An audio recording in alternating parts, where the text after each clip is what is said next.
মহান আল্লাহ পাক রব্বুল আলামিন প্রত্যেকটা ইমানদার মুমিনের কাছে খুব বেশি চায় যে বান্দা আমি তাকওয়া চাই, মানে তোমার জীবনটা এমন বানাও, গুনাহ থেকে বাঁচো, আমি আল্লাহর হুকুম পালন করো।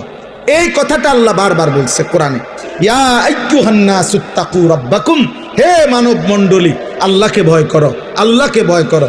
আল্লাহর ভয় যার মধ্যে নাই ও মানুষ না, আল্লাহর ভয় যার মধ্যে নাই ও ইনসান না, আল্লাহর ভয় যার কথা কলিজার মধ্যে নাই ও মানুষ না। এই জন্য আল্লাহর ভয় মানে গুনাহ ছেড়ে দেওয়া, আল্লাহর ভয় মানে আদেশ পালন করা। এই অনুভূতি, এই চেষ্টা ভাঙ্গা পড়বে, হুঁচট খাবে, কম হবে, ছুটে যাবে। গুনাহ তোমারও হয়, গুনাহ আমারও হয়, গুনাহ প্রত্যেকের হয়। কিন্তু আব্বা একটা হলো গুনাহ হয়ে যায়, পিছলা খেয়ে যায় মানুষ, কিন্তু আরেকটা হলো 24 ঘন্টা ঠান্ডা মাথায় পরিকল্পিতভাবে প্রতিদিন এক তালে, এক রঙে, এক ঢঙ্গে গুনাহ করতে থাকা, গুনার উপরে তৃপ্ত, গুনার উপরে মজা, গুনার উপরে সে চলতেছে ফিরতেছে।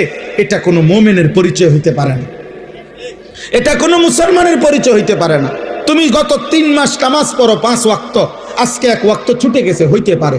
তুমি প্রতিদিন নারীর থেকে চোখ নামাও, আজকে হঠাৎ চোখ পড়ে গেছে, এটা হতে পারে।